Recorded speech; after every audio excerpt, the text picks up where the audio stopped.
Good afternoon and welcome to United Methodist Church of Libertyville, and welcome to all of those who are watching on our Facebook Live feed.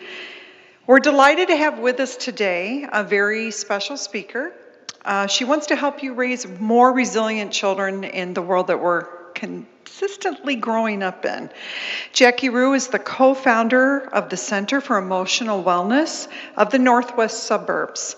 She's an expert in her field, locally and nationally, and has authored multiple publications throughout her career, including co-authoring the Successful Parenting Workbook. Let's warmly welcome Jackie Rhew. Take it off. I've never done this Facebook Live, so I will try to be cognizant of looking at the camera as well. But I'm mostly probably going to be having some dialogue with you all, so no worries. You are totally going to be on the spot, and I'm going to ask you all really difficult questions, and hopefully you don't mind. That's how our kids a lot of times feel in school, right? So just a little bit about me. I've been working with kids and families for the last 25 years. For the last 10 years, my focus has been on consulting with a lot of the schools in the area, probably all through the Chicagoland area, really, and helping our schools navigate some of the things that we've been dealing with, just in terms of helping our kids just really with the emotional wellness piece. I think so often we do a really good job of kind of teaching and kind of engaging them, but really helping them with resiliency. So often, I don't know, I'm probably older than some of you, but so often I hear like, gosh, my parents were so much different than I am. My parents really didn't ask us if we were anxious, but we find ourselves, kind of like standing over our kids, and being aware of every feeling that they're having. And so, it's interesting that the dynamic that's changed a little bit. Just a little bit about me. I was, right out of college, I actually moved to the Middle East, and I lived in Kuwait for 5 years. I had both my kids in Kuwait. They were born in just hospitals, and back then my mindset was, people have kids all over the world. I think that it's going to work out, and I just really had faith back then when I was in my early 20s. And so I started a counseling program in Kuwait shortly after the Gulf War, and the focus was on school engagement for girls. It was a girls' academy, and so we really were looking at kind of the roles females had in the education system, and back then there was a big shift. Lived in South America for a few years, and I've been back here for the last 20 years. And actually funny enough, I don't know if you can see that really well, but my family is on the left, and my oldest daughter, Casey, is a school social worker for CPS. She is, this is her first year, and my younger daughter, who is just a year younger, is a computer science engineer in DC. They're both a year apart, and it's interesting, one thing we're going to talk about, even though they're a year apart, they're so similar in so many ways, but yet so different. And I know you have older kids too, and one thing I often smile about is, I taught them a lot of really great things, but at the end of the day, I find that, they act just like me. So that tells you that the best way to teach is how we model. And so often, we kind of say, do as I say, not as I do. But really, we teach through our modeling. And so we're gonna talk about that tonight. Anyone else adopt a dog during COVID? Pre. Kind of pre. Kind of pre. My husband brought one home. Well, there you go. And top middle is Miss Nala. So Nala came to us, I think March, I don't even know how long the pandemic is. I think it was March 2020. Must have been in the beginning. Bottom middle is something I like to do, and I do throughout the year, is just with my friends. We go running and we try to get outside. And so we keep that up no matter what the temperature is, no matter what the weather is, we try to get out. And one of the things we like to do on the bottom right is just give back to our community. We try to do some service. We try to do some things to give back. And then the top right is when we were I was in a wedding, because we know that many things got canceled. And actually, I don't know if anyone here can relate, but I know my oldest daughter's college graduation was really canceled. We didn't have that. There was a lot of different ceremonies throughout that were canceled or on Zoom. And it's interesting, as much as, we knew that we were going to move through some of this, but it's interesting that one of the silver linings of the pandemic has been to help us think differently. We can really get stuck in it has to be this way or it's not good. And I think one thing that we've really started to learn is it can be different and it can still be good, it's just different. And I know for me, I can catastrophize. Like, it's terrible, it's awful, it's not the same. It's just really different. And I think we've all learned a lot of different ways to adapt. And one thing you'll hear me say a lot is don't try harder, try different. So often we do the same thing over and over, and we're frustrated that it's not working. But we don't always kind of think about, okay, if it's not working. And we talk about that with our kids. If there's something that's not working, maybe we're not happy with our relationship, maybe we're not happy with our communication, maybe we're not happy with the way our kiddos are responding, we can a lot of times start by adjusting how we're responding, and we'll see if we're consistent with that. It can really make an impact. And so sometimes I'll even suggest find something that you do for 2 minutes a day that's different, be consistent, and see if it really has an impact on your relationship or on maybe a behavior you're trying to see. I've been in mental health for 25 years. I started the school anxiety program at Alexian Brothers.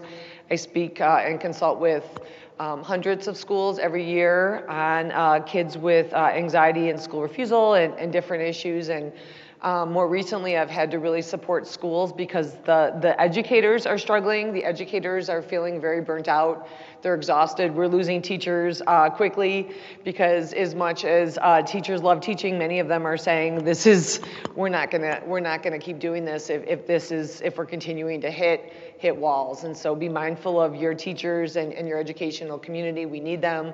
Without them, you all will be the teachers, and maybe some of you homeschool, and that's great, but for many that's challenging, right? We need our teachers. And so that's something that we have seen come up against. I'm going to ask you to ask them if they have any questions, or if they want to share the age of their kids. Yeah, so far nothing. Okay. No questions at the moment, but if you do have questions and you're online, please chat them in. Yes, and if you want to share the age of your children that you're online and you want to make sure I address certain things, or if there's something you'd like to get out of this conversation, feel free to chime in and I will make sure to address. Are there certain things that you all would like to talk about tonight? Like certain topics that you want to make sure we cover? Maybe the anxiety of the pandemic, kids' fear of that, maybe might be one thing, and in that effort to get back to normalcy, are they worried about not wearing a mask again, that kind of thing. Okay. Would you all have anything that you'd want me to? Any certain topics? And if you think of anything, feel free to chime in. We can really cover it any different ways. I work with a lot of different mental health issues with kids and concerns. And I'll be honest, I'm a therapist, and I have as Deborah said, I have a Center for Emotional Wellness. We have 24 clinicians there, and I'm not one, I don't look at kids necessarily as broken or mentally ill, or, I look at every child as different, and that's what we're going to talk about. I shared I have 2 daughters a year apart, and they both have different strengths and weaknesses, and it's interesting. I would say they're both similar in terms of intellectual and cognitive abilities, but they have different personalities, where my older daughter, just tends to need a lot more breaks, and she moves a little bit slower, kind of like my husband. I have lots of energy, and I like to go. So my younger daughter's more like me, and how that translated in school is I had to be mindful of having different expectations for each of them, right? Different class loads, and I think so often, we judge how much kids can handle based on kind of where they're intellectually. And I have a lot of parents that like to say things to me like, my child's really bright. my child's really, special. My child's really, and you think about what that does for the child when they hear it. When a child is called bright, they hear that a lot of times as an expectation. And so often kids internalize that as, I don't want to disappoint. And so we're mindful of labels, but I had to be really aware of my two kids. And a lot of what I'm going to share tonight, I've made many mistakes. It's not a one size fits all for every family.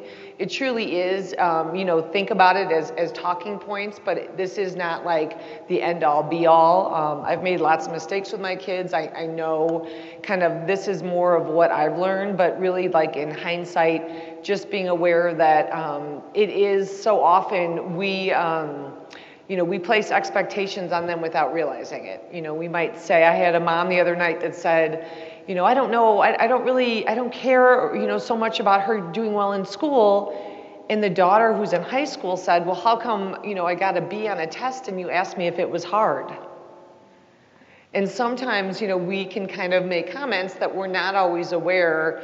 And again, it's hard to judge, but oftentimes when you think about your child coming home from school, think about some of the first things you say to the child. And so often that can kind of, really bridge the way. Is the first thing about grades, or is the first thing you say about who did you sit with, or is it about focusing on something, or, do you start with more of how are you? What's something that went well and something that didn't go so well today, versus always kind of focusing on something they achieved or not achieved. And I think for some kids, they can get really stuck in that perfectionistic place. There's something called, and we can touch on, there's something called parental anxiety, where a lot of times we project our concerns and our anxiety onto our children. And so, and I know that definitely happened to me a few times. And so, and I've talked to many parents about this recently, just be mindful that what's going on for you and maybe your reactions to the pandemic and maybe things that you're experiencing are not necessarily the same as what your child's experiencing. I think a lot of kids right now would say they're kind of thrown into this, trying to figure out what is going on and how they're feeling. And so often they look to us to kind of gauge how they should feel and what the reaction is. So I use this example a lot. If you're on an airplane and there's a lot of turbulence, who are you going to look to assess the situation? Who would you look at if you were on an airplane? Well, you guys must be sitting in first class. Most of us are only going to see the flight attendant. I'm just kidding. But the flight attendant, you want the flight attendant to seem like kind of cool and together. If they start hugging you and reassuring you and asking you if you're okay, and it's going to raise your anxiety and you're going to think something's wrong. And so often, our kids throughout this have really looked to us. And I think it's hard, but sometimes it really is about kind of just gauging our own anxiety. So when we talk about, many kids can be overwhelmed. And we saw this during the pandemic when they were out of routine. We saw when kids went back to school, everyone thought, they would just go back and it would be okay. But in reality, what we saw is many kids went back with emotional gaps and sometimes intellectual cognitive gaps. And they were out of that routine. We had a lot of, many families reported having different habits formed over when they were home. They were many times, families were home more together. Many parents said that they kind of got more lax on maybe rules or maybe chores or things like that, like things kind of fell off a little bit during that. Some families are reporting kids were using more devices, more video games, more electronics. We've seen a higher number of kids reporting electronic addiction and things like that. And then this is actually, for those of you who have younger kids, right? Most of you here. And so this is true, and many of you might do this too. When I was in high school, I struggled with eye contact and confidence. And so when my kids were little, I really wanted them to have eye contact and confidence. And so when my daughter was born, from the time she was really, really small, one of the things that was important to me was eye contact. So it's interesting, from a little girl, I was always aware, and we didn't have a lot of electronics back then, I'll be honest, this was 24 years ago, so I didn't have a cell phone, and we weren't on the internet. But I would always make sure when I was talking to her, I gave total eye contact and I was not distracted. And I try with my second too. But it's interesting now when you talk to my daughter, who's a school social worker, when you talk to her, she stops what she's doing and she gives her undivided attention and eye contact. And it's interesting, some of the things that we do make such an impact, and you can see full circle down the road kind of how much that does make a difference. And so for some of our kids, we know when they're overwhelmed, we want to help them navigate some of that. And it's okay, you know, and it's okay for our kids to express feelings and have feelings. I think we have to be mindful of, I always tell parents, I don't want your child to be happy. That's not, my job is not to make your child happy. My job is to help your child be comfortable being uncomfortable and be okay having all kinds of feelings. I want your child to feel happy and sad and anxious and angry and all those feelings in a healthy way. It's not, and I think many kids will say they have this impression and they have this notion that they're supposed to be happy all the time because they feel like when they're anything other than happy, someone's saying what's wrong. And that sticks with me because I think so often we do get a little bit uncomfortable when our kids start to kind of explore and experience different emotions. So that's something just to think about. And so we also, realistic expectations. And this is great now post-pandemic. What are realistic expectations you all have for yourselves as parents? And what are realistic expectations that you have for your kids? You know, maybe you have a child that really struggles with homework. And I had this come up this weekend. I was working with the school on a student, and the student was struggling getting to school, going to school. The student had headaches and was having a hard time just getting, and there's been a lot of absences. And so one of the things, we found a reward for the student at school, and the student's really happy with the reward, and it's motivating the student. Well, the school wrote, the school person talked to the student and the mom, and they said, if you have perfect attendance, and if you attend perfectly, and you come, you know, and you do your work perfectly, then you can earn this reward. Well, what's wrong with that? So loaded. There's no such thing as perfect, right? Right. There's just routine. There's no perfect. And so sometimes helping our kids have realistic expectations. I never say to a kid, it's going to be a great day, or it's going to go well, or you're going to do great. This might be a really challenging day for you. How can you navigate that? Because it might be really difficult. And so we don't want to set up kids with this idea that it's supposed to be easy, or it's supposed to go well, or they're supposed to be amazing. Rather, this might be really challenging. And for every child to know they're going to have things they're good at and their things they're not. I remember watching those, you know, my kids play sports, and you always would see those kids in like second grade that it just came so easy to them, and they were just maybe more ahead physically, or, you know, it just came easy, and you knew it was going to get harder for them as the other kids caught up, because those other kids were having to really develop that work ethic, because they were having to try things differently, and you knew it was gonna catch up. And so helping our kids set realistic expectations and helping them figure out how to problem solve. If your child's struggling with something, you know, instead of trying to solve it for them or trying to kind of give them a solution, you know, asking like, what do you think you could do, or how could you handle it? And as your kids get older, they're going to come up with all kinds of crazy ideas, and they're going to say things that I think a lot of times we have to not be so reactive, but just listen. And I remember when my oldest was going to college, the college person doing the orientation said, they're going to come and say things to you. You know, they're going to say, I want to be this person. I want to do this as a job. And instead of saying, no, don't do that, you know, really try to shift to, tell me more about that. I would love to learn more about that, you know, and let them talk, because they're just trying to express themselves. It doesn't mean they're going to do it.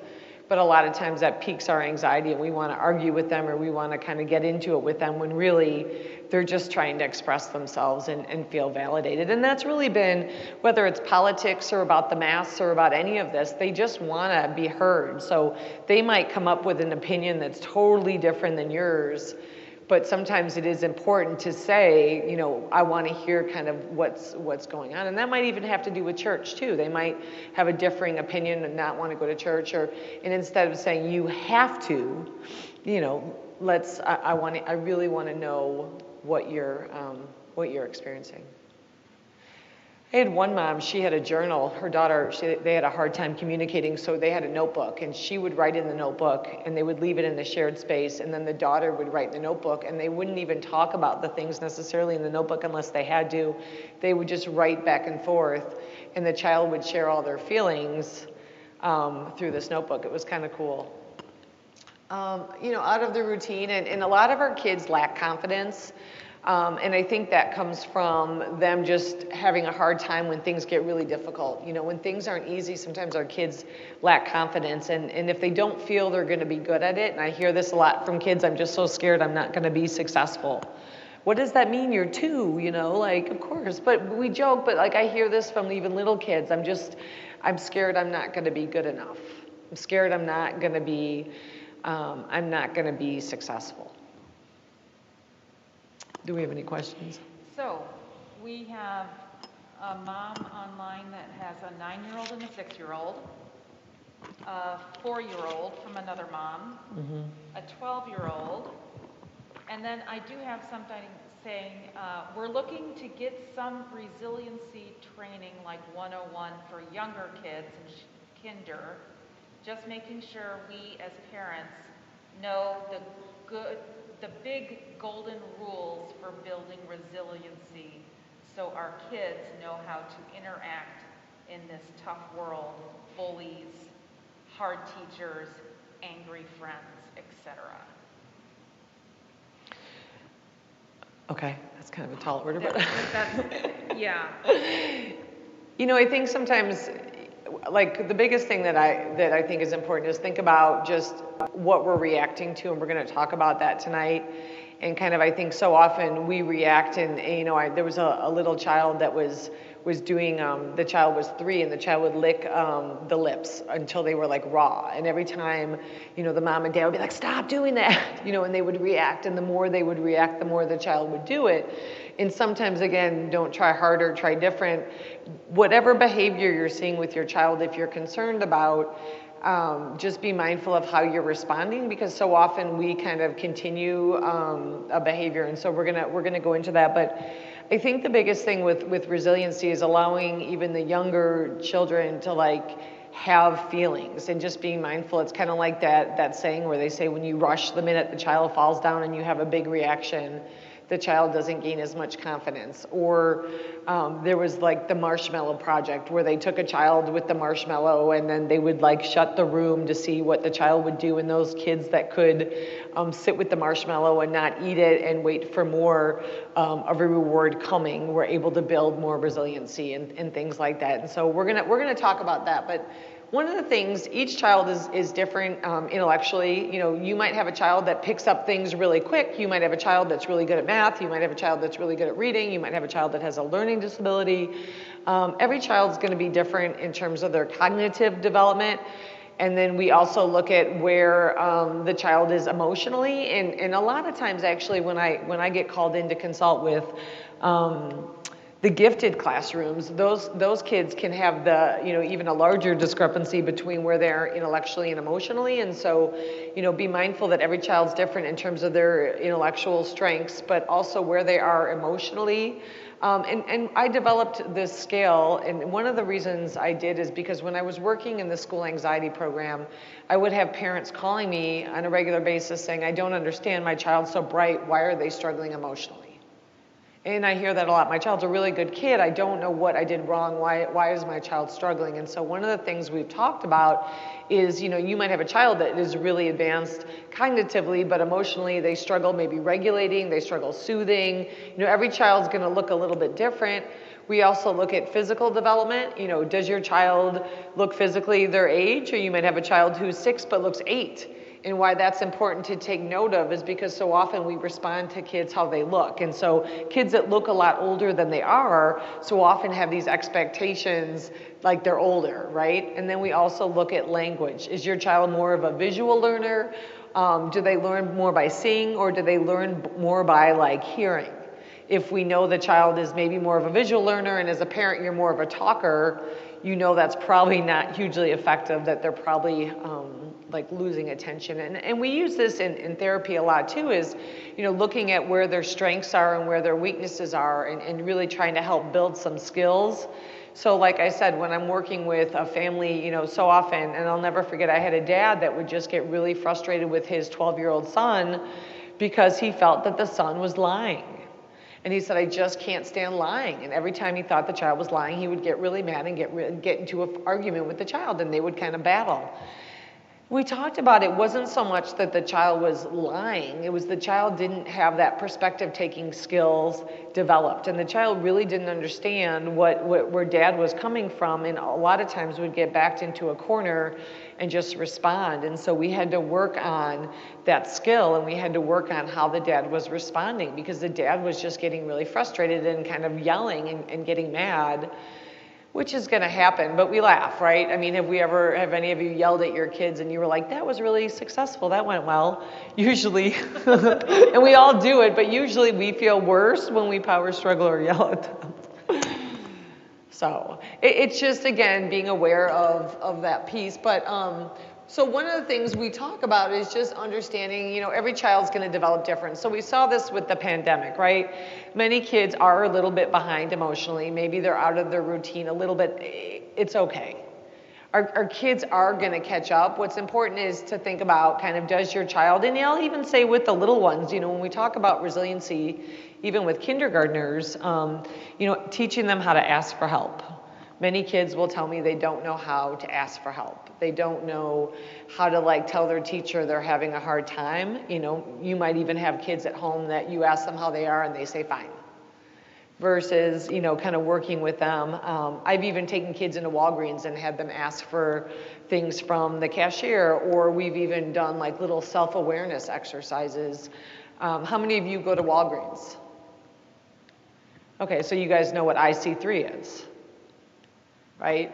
And that's something we'll joke about with kids, because anytime you go into Walgreens, you'll hear over and over and over, IC3, IC3, IC3, and you know it means, yeah, there's 3 people in line, IC3. So, and I didn't even finally, I mean, it took me a long time to figure it out, but I kept going, God, IC3, I feel like I'm in an ICU, IC3, IC3. And then my husband was like, that means there's 3 people, IC3. He's like, how do you not know that? I'm like, because I'm in my own head so often. I wasn't like, and my husband's really great at that, and he's kind of taught me this. I'm not so great at this either. He calls everyone by name. You know, and to me, I'm like, but he looks at the name tag every time and addresses the person by their name. And for whatever reason, that's like his thing. And when I'm talking to kids and we're going in stores and we're doing these kind of experiments, I'm working with them on, you know, slow down, have a conversation, you know, and I'm not always great at this, but ask the person how they are, you know, let them ask you. And for many of our kids, these are some of the skills that they are struggling with right now. They're struggling with the face-to-face conversations, the eye contact, asking for help. Yeah. Yes. You notice that? Oh my gosh, yes. I have a 12-year-old that says she's shy, does not want to ask for help, but needs it. Mm-hmm. And I'm trying to slowly build her and say, we're going to be an advocate for ourselves. Yeah. She has some vision issues, and they're just starting to bubble up. So I said, you have to ask, no matter how much you want to be shy or different. Yeah. You have to ask. This is for you. Yeah. Not me, you. Sometimes we'll write down different questions and we'll have them practice asking. So like, go ask, you know, ask for a pen, or we'll start with, and we're going to get to that on the next slide, but sometimes even having them practice, because so often they don't know how. And I say this to the school counselors all the time and the teachers.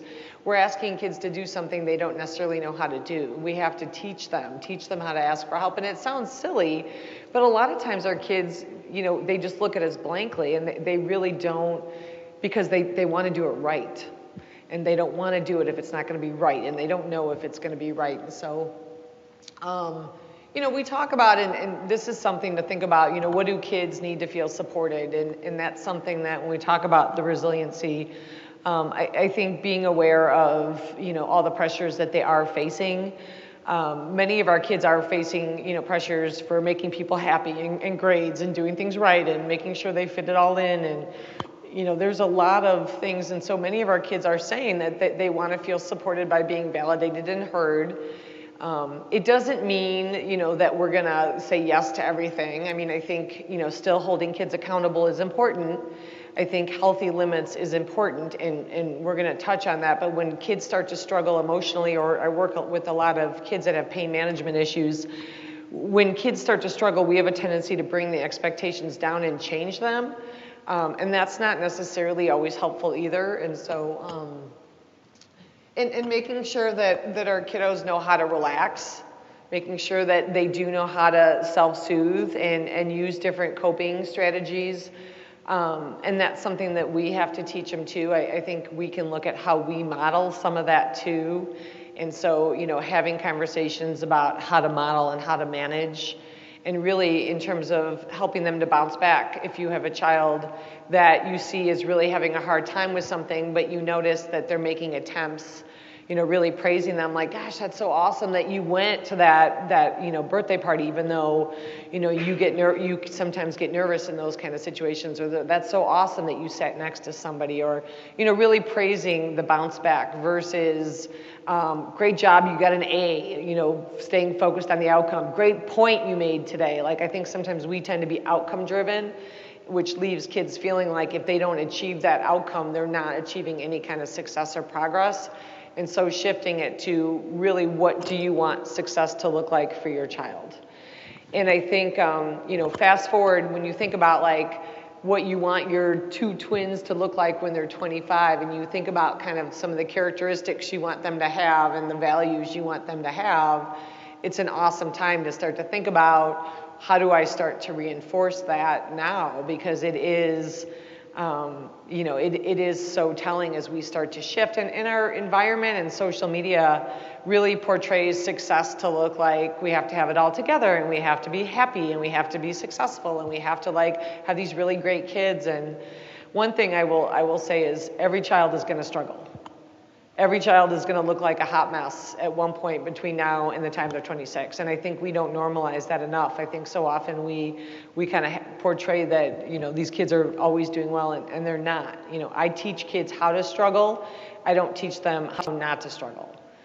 Because they're going to make mistakes. And again, in kindergarten, we practice making mistakes, actually. We practice, I have kindergartners practice making mistakes and practice asking for help. And it's really, it's huge.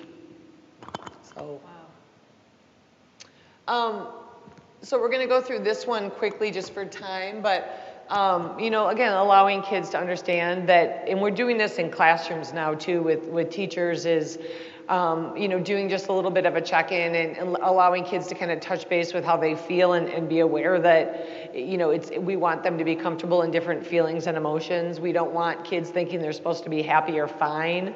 Normalizing it's okay to have different emotions. Connecting through listening, I think, again, what's the first thing that you tend to say to them when you see them after school? Sometimes, and I hosted an event a couple years ago, it was probably like 5 years now, it was the movie Screenagers. And it was a whole documentary about electronic addiction in kids.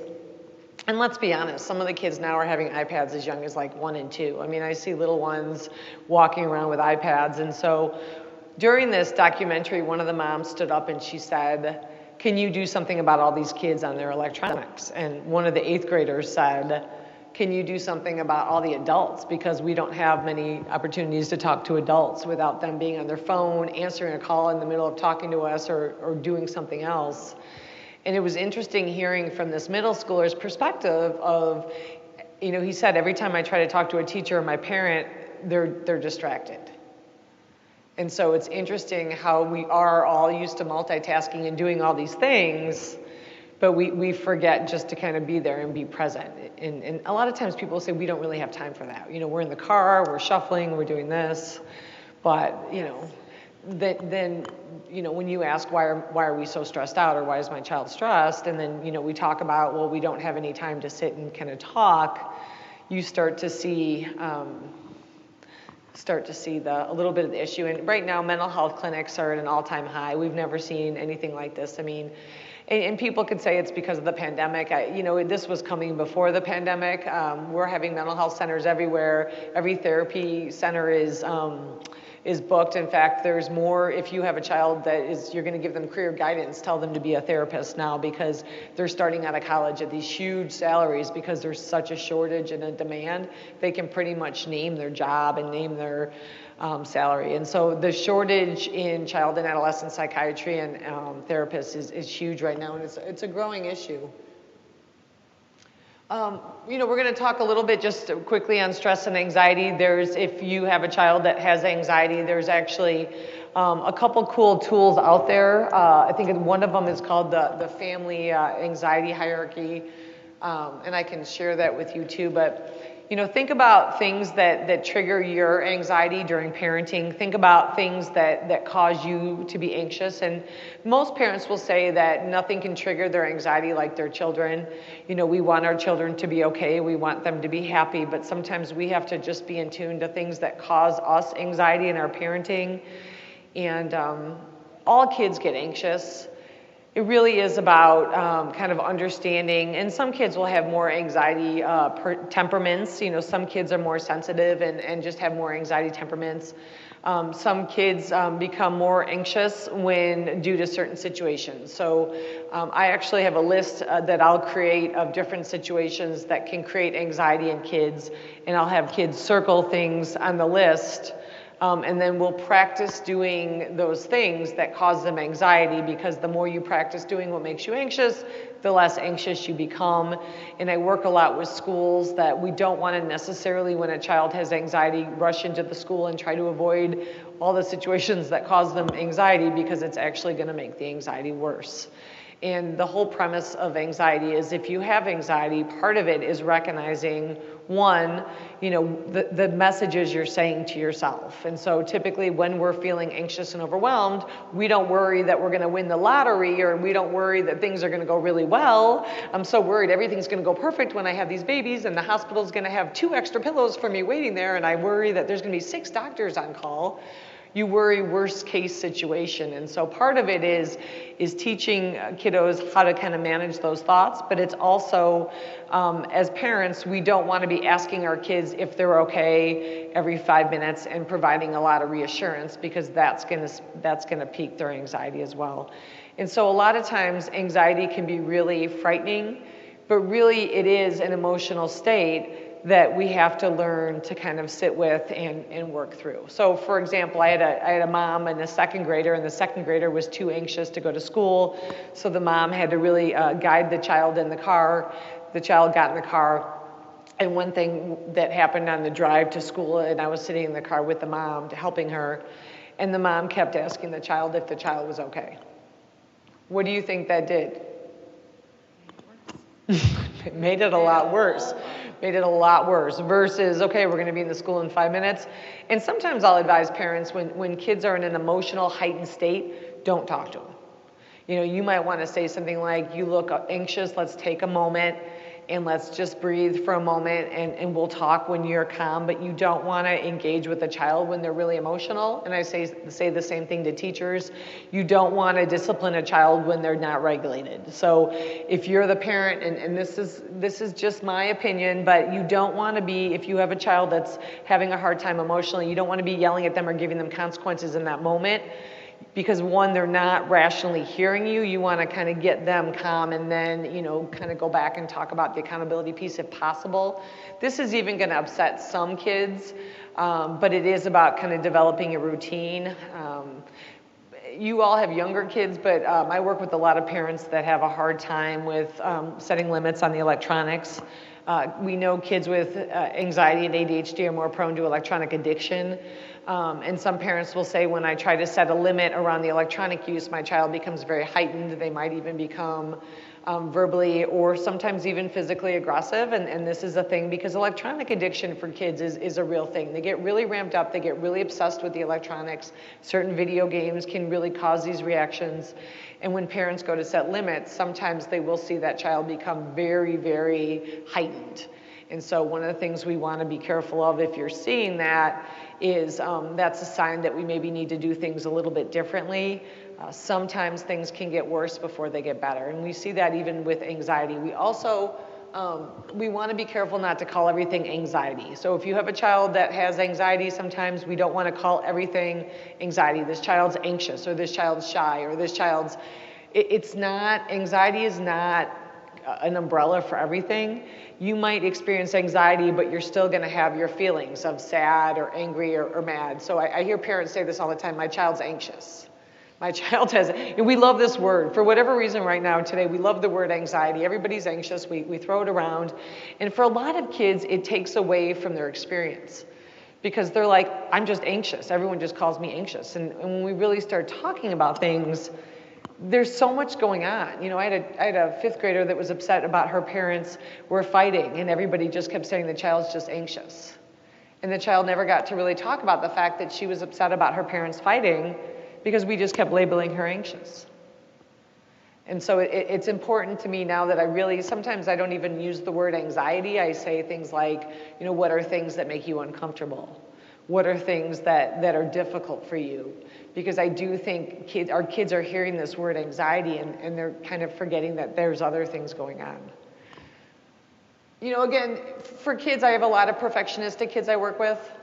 I have a lot of kids that are fearful of making mistakes, and we talk about what does success look like for you. And, you know, again, for some kids, we practice making mistakes. We practice, you know, I have some kids that have a hard time with time limits, and we practice, you know, finishing when you're not done. What are healthy expectations for yourself? You know, we don't want kids to think they're supposed to do well all the time or be perfect. You know, helping them understand that it's okay. And I get a lot of kids in second and third grade that don't want to go to school because they're scared of taking a test, or they're scared of not doing something well. And even with those kids, we talk about kind of where that's coming from and how do we help respond to that. You know, no doubt our kids are under stress. And I think the pandemic, I saw somebody talked about recently all the stress with the pandemic. And I think, again, our kids are going to need to navigate a lot of the stress, but they're going to look to us to help them figure that out. I think, you know, there's been a lot of things we've seen recently, and I think everyone has really strong opinions, and I don't think that's a bad thing. I think we just have to be mindful of this is such a great opportunity to model for our kids how to express opinions in a healthy way, how to talk about, how to have difficult conversations, because they want to have those conversations, but I think we just have to be careful how we do it. You know, with anxiety and stress, our kids are going to feel it physically. Many of us feel it physically. You know, just being aware of letting kids kind of understand where they carry stress and sometimes even anxiety in their body. You know, some people feel it in their neck. Some people feel it in their stomach. Some people feel it in their head.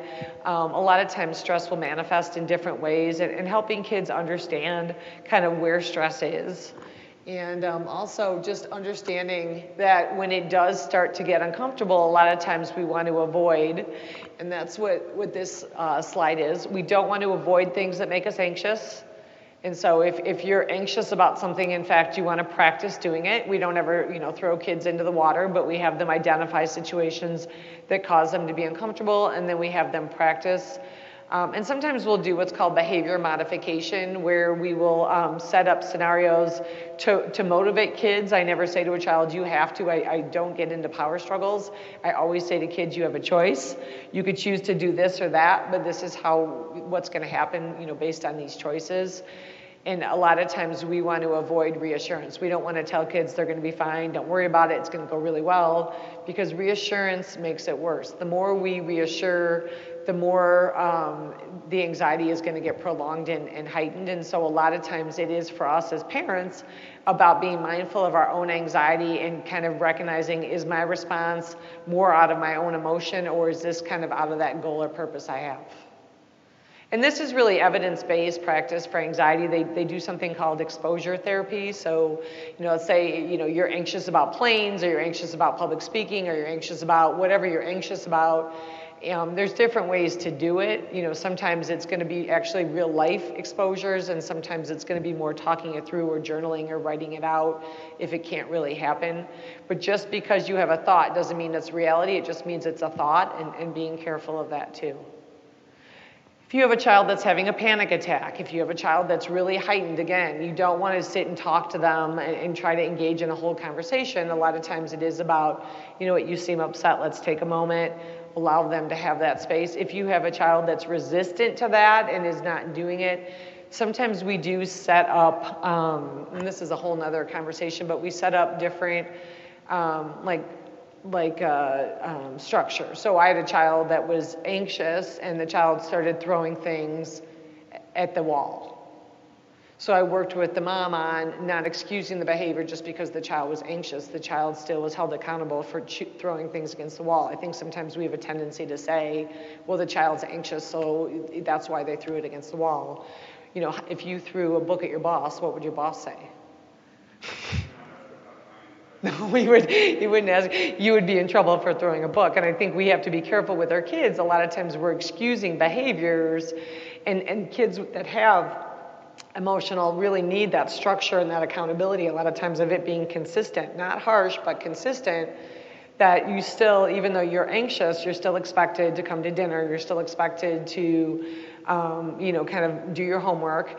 But when we start to change the expectation, I hear this too, like my child's depressed, so they need to be on their Xbox for 4 hours a night in the room with the door closed because they need that socialization, versus we're still going to hold the child to the 2 hours in the living room, and we're going to work with the child on finding different ways to socialize besides being on the Xbox. And that's been hard, even though, with the electronics, but there's still ways to do it. There's still ways to connect.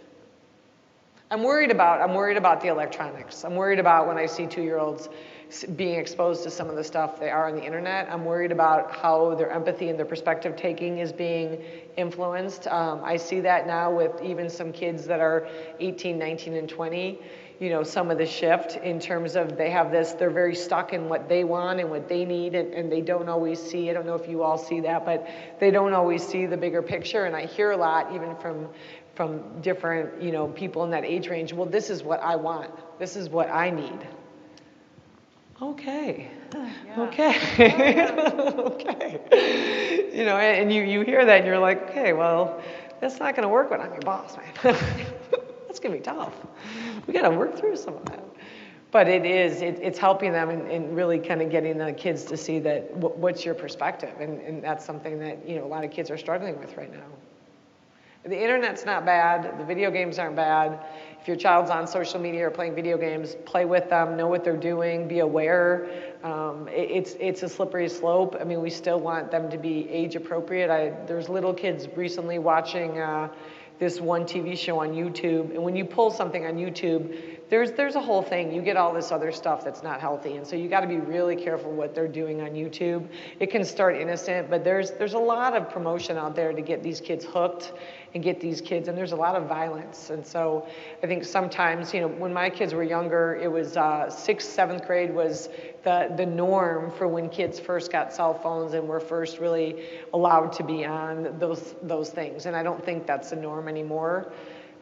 So I think we just have to be mindful of the supervision piece. Oh, and then think about situations that cause your child to be uncomfortable. Maybe just be aware of it, kind of teach your child, kind of practice, work through it. If you know that your child has certain areas maybe they're uncomfortable with, those are great opportunities to just be aware. And every child's going to have something that they're uncomfortable with, and that's pretty normal. And you can even share that. And this was one that I like to do, is just understanding how you respond to your kids when they're anxious. If you notice your child's having a hard time, how do you typically respond, and does that heighten your anxiety? Are you able to kind of sit with that and kind of talk to them about it, or do you get pretty nervous? And that's something I had to be aware of. I had a tendency to really want my kids, again, to be happy, but I had a tendency when they were upset to want to make them feel better, and that's not a bad thing, but it also sometimes can do, it can be hard if we're not allowing them to have this notion that it's okay to be not okay, and that they can have some space to work through it, if that makes sense. Just touching on this, if you have a child that you're worried about a shift, if there's any kind of depression, isolation, they're not wanting to engage with friends, they're not wanting to talk to people, that's something, seek out everyone. If there's a school counselor, if not, there's a pediatrician, somebody at the church, just connect if you're concerned, one of your kids is struggling, or maybe you are too. I think there's so much accessibility to counselors now, telehealth. I mean, there's millions of counselors now. I know telehealth's not always the best option, but it's easy now to get support and get help. And so that's something that we definitely look at. I know it's hard to see these slides. I'm going to go through, and these are some too, and you all can have these slides if you want to. I know we've kind of covered some of this. One thing I like to challenge families to talk about at dinner is like something that I'm grateful for and something that I really screwed up today, because I think kids love like hearing, wow, we're supposed to screw things up. Yep, every day we're going to talk about something that we did well and something that we screwed up today. And I think it's nice for kids to hear that there can be both. There can be like, I did something well, and I joke with kids all the time, there's no such thing as a good or bad day. There's a day where a lot happens, and maybe you really had something difficult happen, but then something really good happened. And so I think moving out of this notion that, I had one mom, she asked her fourth grader, she would actually see the fourth grader come out after school, and she'd sit in the car pickup line, and if the child didn't look okay, or if the child looked unhappy, she would right away just say, like, what's wrong, are you okay? Versus, recognizing that the child might be tired. Or maybe the child just had something really difficult happen, but the rest of the day went really well. And so I think it's okay to recognize that every day is just a day, and bring, just some reality to it. We're going to go to this one real quick just for time. I think, we all know, coping strategies. One of the things that I've really tried to work on with kids, and a mistake that I made early on as a younger therapist, we have to teach kids how to use coping skills and what's reality, and that a coping skill is not going to make you feel better in 2 seconds. It's about practicing, and it's going to take sometimes, if you have physical symptoms of sadness or anxiety, and kids are trying to alleviate some of the physical symptoms, it might take a couple minutes to bring those physical symptoms down. And so sometimes it is really teaching them, and we'll use this little sand timer, like if you're upset, you can flip the little sand timer and then, work on your breathing until the sand drops. Teaching kids, it does take some time, and I think sometimes in schools we forget that. We give kids, use a coping skill, and then the kid's like, well, that didn't work, and you're like, that was 3 seconds. But they don't know that, they think they're just supposed to, I don't feel any different. Okay, it takes time, and if you're concerned about a child and they're in the room a lot, I tell some parents, don't allow the kids to be in the room outside of sleeping if they're isolating and you're concerned that they're not doing well. Our kids need our connections now. This is my last one, and we'll end on this because I know it's almost 5, but I like this one, behavior way into feeling better. If I'm feeling really stressed or if I'm feeling anxious, I'll visualize how I want the next 15 minutes to go. So if I'm in my office and I'm just really frustrated with a work project, and I know my husband's downstairs and he's wanting to talk and he has, been waiting for me, sometimes you have to visualize, okay, in the next 15 minutes, I want us to be getting along. I want to be watching TV. I want to be eating dinner.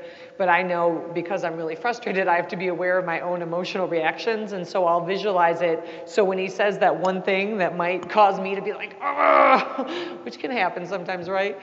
I visualize it and I'm more aware of my responses. And I try not to, okay, honey.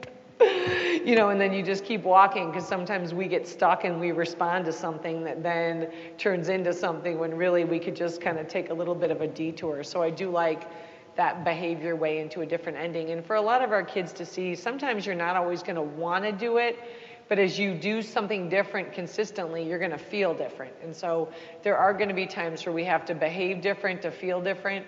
And you might have to do it routinely for a little while, and that's where a lot of our kids, do better with that structure.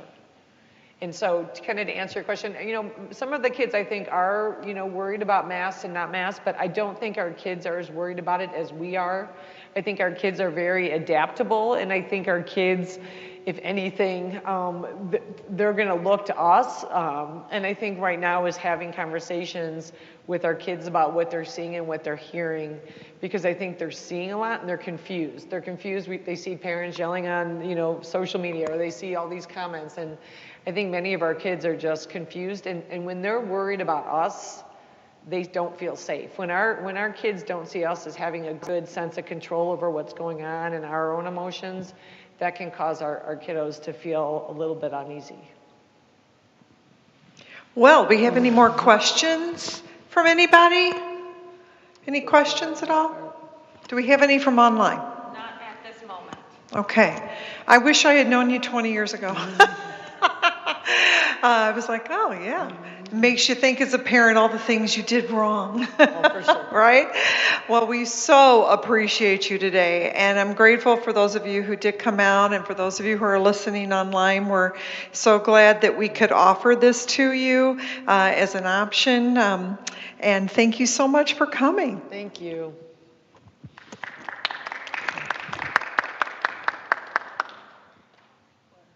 We had a low turnout, but it was a holiday weekend.